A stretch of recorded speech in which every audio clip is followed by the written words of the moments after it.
اور یہ جو کرامات ہیں، کرامات کس کے ساتھ سرزد ہوتی ہیں؟ کرامات سرزد ہوتی ہیں اولیاء اللہ کے ساتھ۔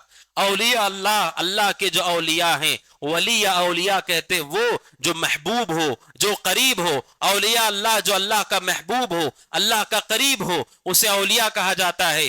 اولیاء کے ساتھ یہ کرامات سرزد ہوتی ہیں۔ یہ سب سے پہلی بنیادی بات ہے کہ کرامات کی جب بات آتی ہے، ہمارا اختلاف اس بنیاد پر سب سے پہلے ہوتا ہے کہ جس کے بارے میں کرامت بیان کی جا رہی ہے وہ واقعتاً اللہ کا ولی ہے کہ نہیں، اس پر پہلے گفتگو ہونی چاہیے، کیونکہ کرامتیں اللہ کے اولیاء کے ساتھ ہوتی ہیں۔ قرآن مجید میں اللہ سبحانہ وتعالی کہتا ہے الا ان اولیاء اللہ لا خوف علیہم ولا هم يحزنون، خبردار بے شک جو اللہ کے اولیاء ہیں، ولی ہیں، لا خوف علیہم ولا هم يحزنون، ان پر کوئی ڈر نہیں ہے اور وہ کبھی غم کرنے والے نہیں ہیں۔ قرآن کہتا ہے اللہ کے اولیاء کی یہ شان ہے کہ وہ ڈرتے نہیں اور غم نہیں کرتے ہیں۔ لیکن قرآن مجید اس آیت کے بعد فوراً بتاتا ہے کہ اللہ کے اولیاء کون ہیں؟ کَالَّذِينَ آمَنُوا وَكَانُوا يَتَّقُونَ، اللہ کے اولیاء وہ ہیں الذین آمنوا جو سب سے پہلے ایمان رکھتے ہیں، جن کے پاس صحیح مضبوط ایمان ہے، وہ اللہ کے ولی ہیں۔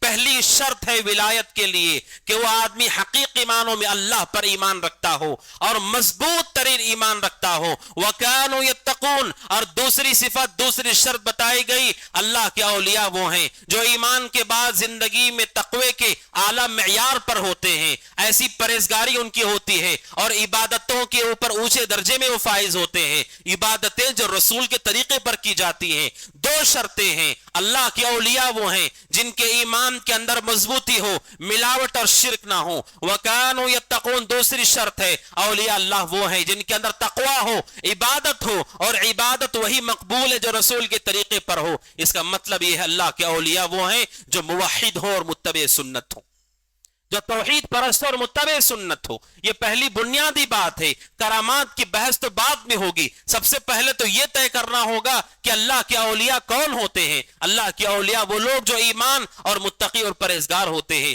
بقیہ کوئی عمل کر لیا اور شرک کرتا ہے وہ کبھی اللہ کا ولی نہیں ہو سکتا۔ آپ جانتے ہیں اللہ کے اولیاء، اللہ کے مقرب ہونے کا دعویٰ اس امت میں بھی لوگوں نے کیا اور پچھلی امتوں میں بھی کیا، حتیٰ کہ کفار مکہ میں بھی ایسے لوگ تھے جو اپنے آپ کو اللہ کا مقرب مانتے تھے، ایسے تھے انہیں اپنے اوپر اتنا گمان تھا، وہ یہ کہتے تھے کہ ہم اللہ کے مقرب ہیں، اللہ کے قریبی ہیں، ہم اللہ کے گھر کعبۃ اللہ کی نگرانی کرتے ہیں، اسے پردہ پہناتے ہیں، حاجیوں کی خدمت کرتے ہیں اور لوگوں پہ صدقہ و خیرات کرتے ہیں، مظلوموں کی مدد کرتے ہیں۔ قرآن کہتا ہے کہ مکہ کے مشرکین میں بھی ایسے لوگ تھے جو اپنے آپ کو اللہ کے ولی اور اللہ کے مقرب مانتے تھے، لیکن اللہ سبحانہ وتعالیٰ کہتا ہے ان اولیاءہ الا المتقون، اللہ کے اولیاء صرف متقی ہو سکتے، جن کے پاس ایمان ہو، جو رسول کے طریقے پر اللہ کی عبادت کرتے ہوں، یہی اولیاء اللہ ہو سکتے ہیں۔ یہ پہلی بنیادی بات ہے۔